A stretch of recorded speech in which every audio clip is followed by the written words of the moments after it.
The bells of St. Peter's Basilica had barely stopped ringing when the world learned what Pope Leo XIV had just done, and the Vatican, the bishops, and even his closest advisors were left speechless. Today, something extraordinary happened, something that will be talked about for years to come.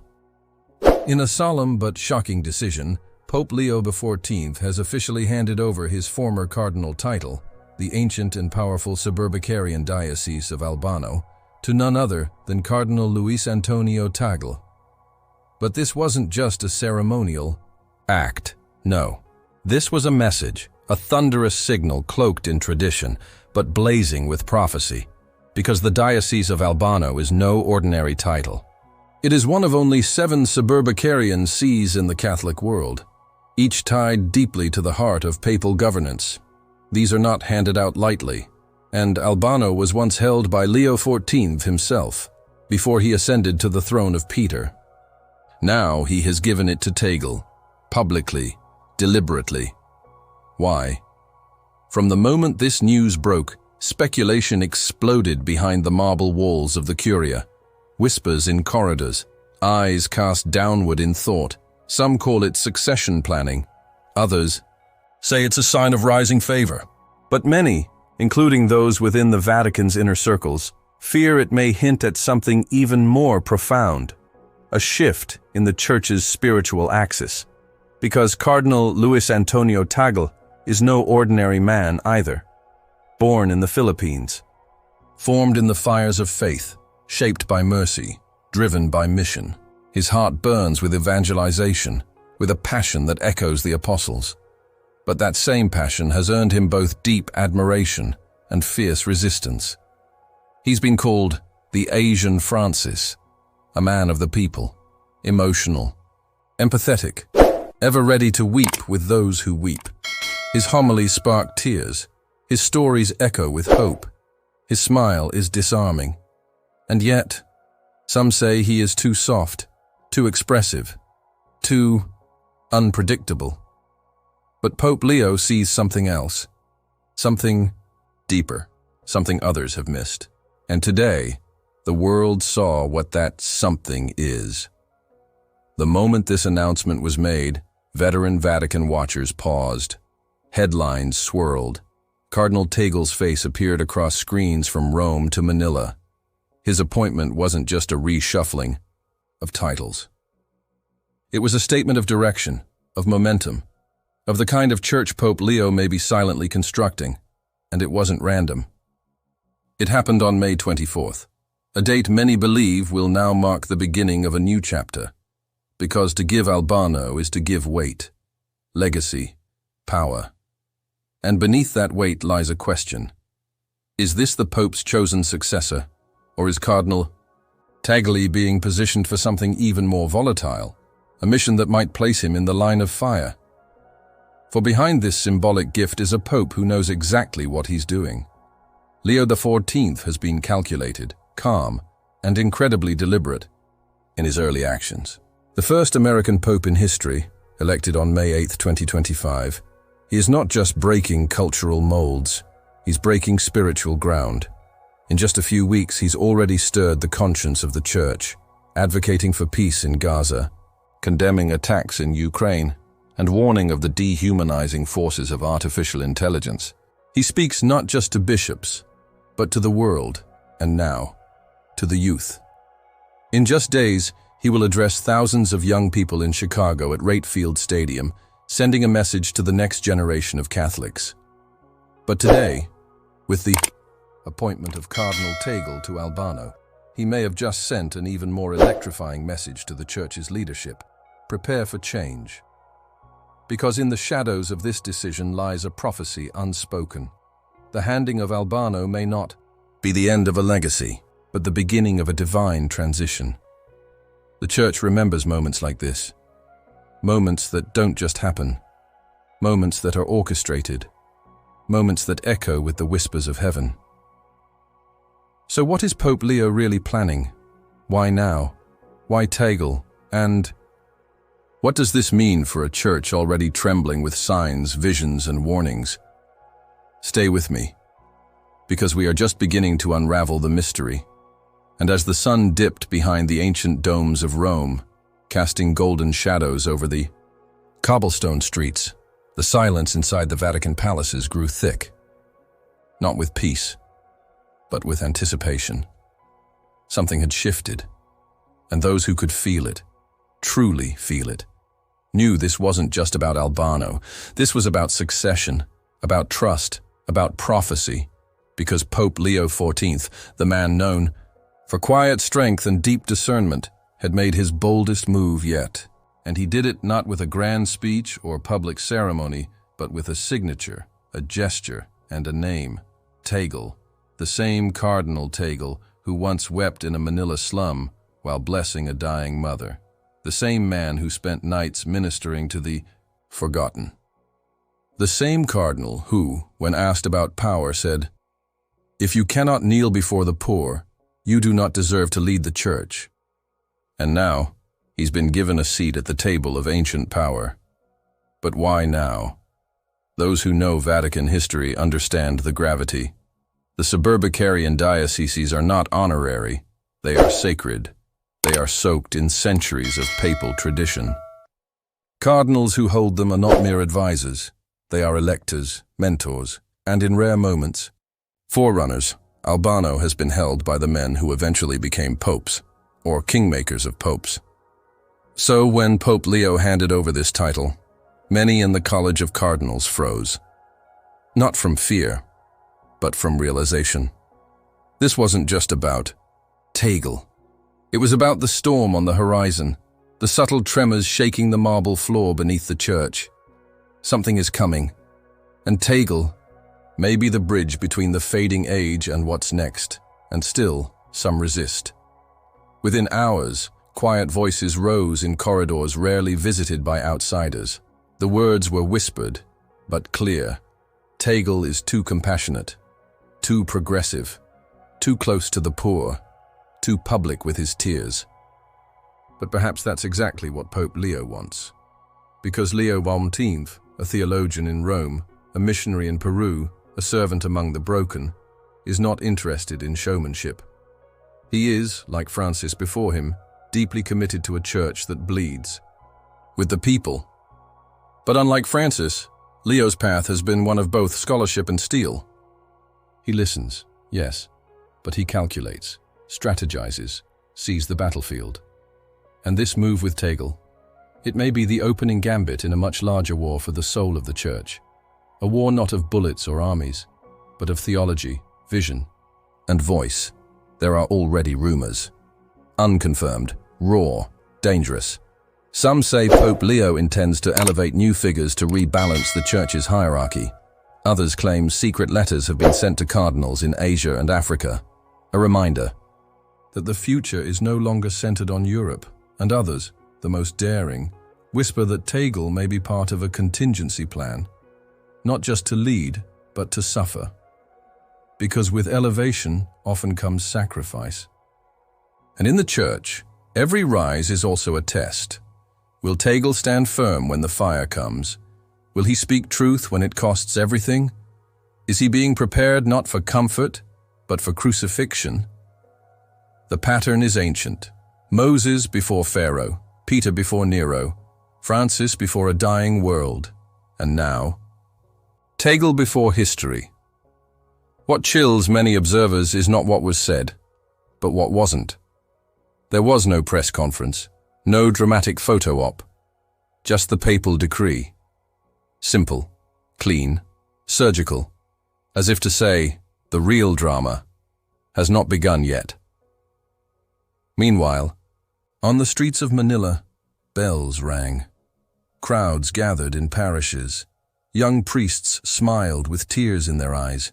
In a country where faith is life and Tagle is loved like a prophet, hope surged like a river. This is our time, some whispered. He is our voice. But even in Manila, some wonder, will Rome accept an Asian pope one day? Or will Tagle's rise trigger a backlash so fierce it could split the church? Because history remembers the gentle, but it also remembers the rejected, and the Vatican is no stranger to betrayal. Pope Leo knows this. Every pope does. And yet, he acted, boldly, without hesitation, giving away his own former title to a man many believed had been sidelined after Pope Francis.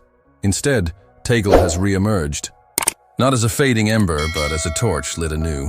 And now, the world is watching, because Pope Leo XIV may have just revealed his vision for the future, not through a manifesto, but through a man. And the question that now burns in every heart, from cardinals to catechists, is this: what will Cardinal Tagle do next? Will he rise to meet the storm? Or will the storm rise because of him? Because one thing is certain. This is not the end of the story. It is only the beginning. And even now, as twilight sweeps across the Tiber and candles flicker, in quiet Roman chapels the name Tagle lingers in the air like a divine echo. Every confession whispered beneath the vaulted ceilings, every rosary clutched tight in trembling fingers, carries a silent question: what does heaven know that we do not? For Pope Leo XIV, a man rarely rushed and never reactionary, has just played what may be the most prophetic card in his hand, and he's placed it squarely on the shoulders of a cardinal the world once doubted, and now can no longer ignore. The silence in the apostolic palace tonight isn't emptiness. It's thunder waiting to fall. The bishops in marble chambers feel it. The nuns in cloisters feel it. Even the Swiss guards, standing still as statues, beneath their plumed helmets, glance toward the darkening sky as if watching for signs. Because something is coming. The Church has known moments like this before. When Benedict stepped down, when Francis emerged, when the smoke changed color and the bells rang in a way that didn't just mark an election, but a turning of ages. But this moment is different. It isn't announced by conclave or coronation. It's whispered through gestures. It's unfolding beneath the surface, like an underground stream ready to break the stone. And Cardinal Tagle, the boy who once carried his grandmother's Bible barefoot through the barrios, now carries something far heavier: the weight of expectation, of destiny, of prophecy. And perhaps the cross of opposition. Already, there are quiet movements among traditionalist factions. They say Pope Leo has stepped too far, too fast, that his favoring of a cardinal with Francis's compassion and third world roots is a signal of a church leaning dangerously toward social gospel, away from ancient structure. These voices grow louder in old monasteries and whisper in editorial rooms of conservative Catholic outlets. Tagle is a dreamer, they say, too global, too sentimental. But others are rejoicing, not in sentiment, but in spirit, because they remember the Jesus who touched the leper, who wept in the garden, who overturned the tables not out of rage, but righteous love. And they see in Tagle a reflection, not of weakness, but of mercy made flesh. Still, the deeper mystery remains. Why now? Why would Pope Leo, just weeks into his papacy, give away the diocese tied most intimately to his own past, the seat of Albano, if it weren't a sign? Some speculate it's a trial run, a proving ground, that Leo wants to see how Tagle governs with more jurisdiction. Others believe it's a prophetic parallel, a way of saying, you are where I was. Walk carefully. One day, you may wear white. But some, with eyes attuned to the supernatural, believe it's not Pope Leo giving Tagle a role, but God preparing Tagle for a revelation.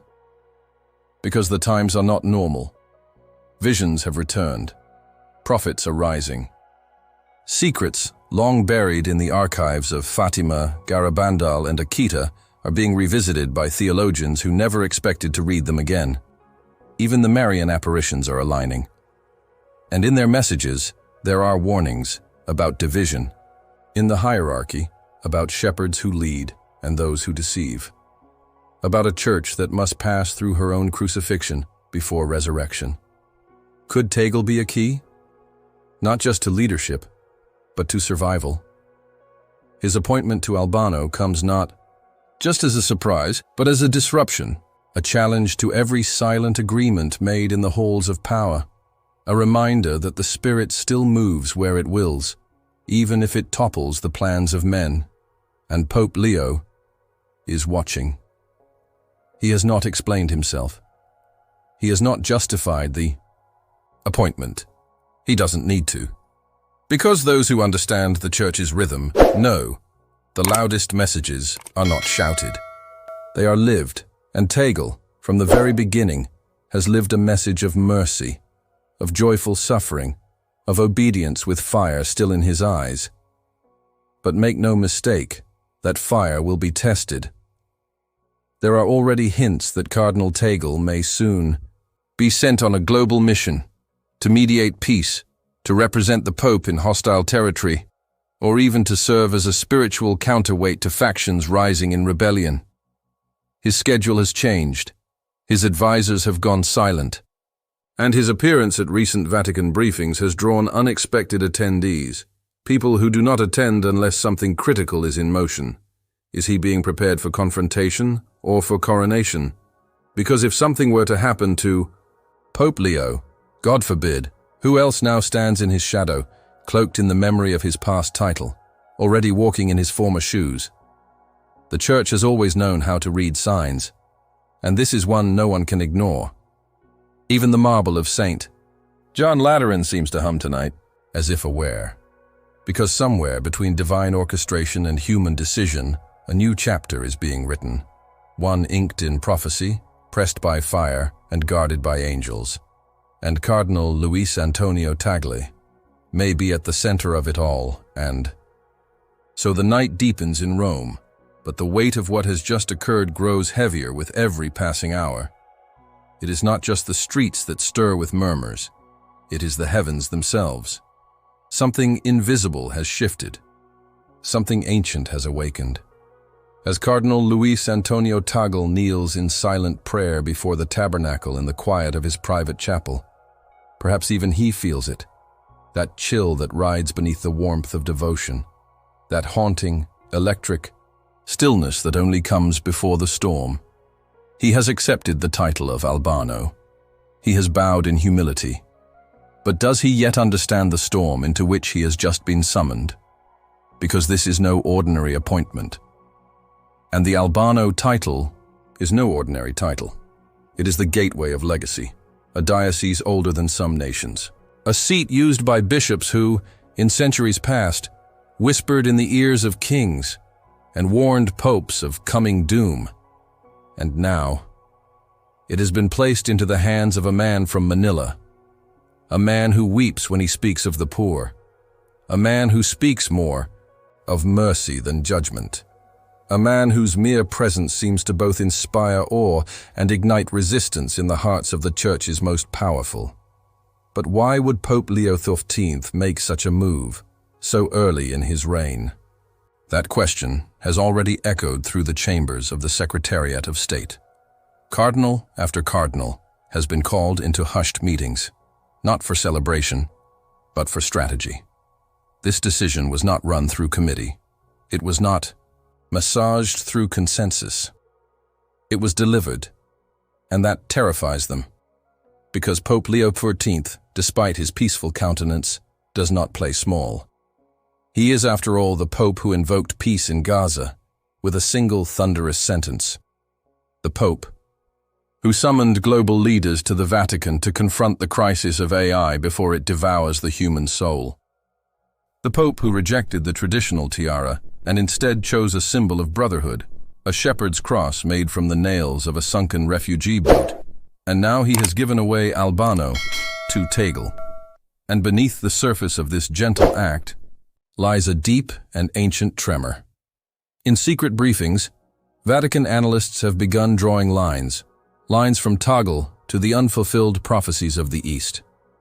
Lines that stretch from Albano to the messages of Fatima, and even further back to the hidden scrolls of St. Malachy. Yes, St. Malachy, the Irish bishop who centuries ago prophesied the exact number and titles of the future popes.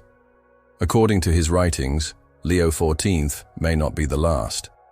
But the one, after him, the one unnamed in the scrolls, would be the shepherd amidst the ruins. And suddenly, Cardinal Tagle's name begins to shimmer with terrible possibility. He is no longer just the smiling preacher from Manila. He is no longer just the evangelist of the slums. He is now, potentially, the man foretold to lead the church when all others have fallen silent. But could he bear it? He who cries in public, he who doubts himself often, he who still walks to the back pews just to embrace the forgotten. The Vatican is split. Some say he is the perfect vessel. Others warn he is too fragile. But Pope Leo, he says nothing. He only watches. And, in the silence, something darker begins to brew. Reports begin to surface, unconfirmed but persistent, of secret opposition forming. High-ranking clergy preparing a shadow campaign to block Tagle's future advancement. They call him the Francis continuation. They say his rise would cement a liberal turn in the church that can never be undone. These forces are not idle. They have money. They have media.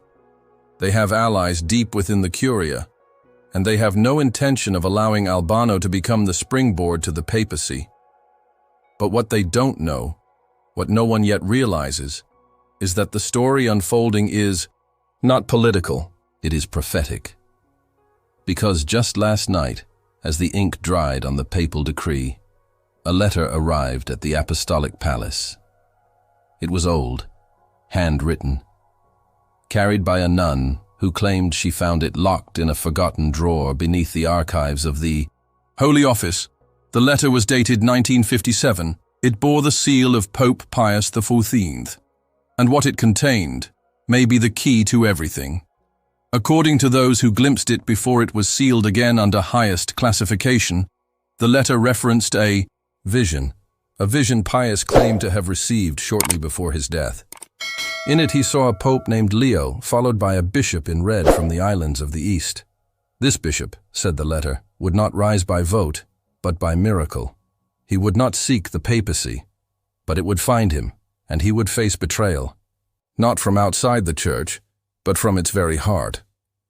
If this letter is real, and no one has yet dared to deny it, then Pope Leo's appointment of Tagle to Albano is not just a matter of strategy. It is the first movement of divine choreography. But here is where the twist begins. Because just as the Vatican begins to prepare for the fallout, a secret emerges from the Diocese of Albano itself, hidden beneath layers of dust and forgotten time. While workers were preparing the old bishop's residence for Tagle's eventual visit, they uncovered a sealed compartment behind a centuries-old bookshelf. Inside, they found a box, heavy, lined with velvet, and in that box, a relic. Not a chalice, not a scroll, but a key, a literal key, forged of an unknown metal, inscribed with words no one could identify, at least not until a Jesuit linguist was summoned. The inscription read, "To the shepherd who bears the sorrow of many, when Rome trembles, this shall open what must never be closed." And below the inscription, a date. 2026. No one knows what the key unlocks. No one knows who originally forged it. But Pope Leo, upon receiving it, grew silent. For a full hour, he dismissed every aid. He sat alone, holding the key. Then finally, he spoke just 5 words to his private secretary. Tagle must be ready now. And that is where the story pauses. Because what comes next may shake the pillars of the church. Because the key may not open a door. It may open a scroll. A scroll hidden since the days of Peter. A scroll that tells not only who will lead the church in the end, but what must be sacrificed to save it, and the twist no one expected. The prophecy doesn't name a pope, it names a martyr, and beside the name, a signature burned into parchment. Luis Antonio Cardinal Tagle.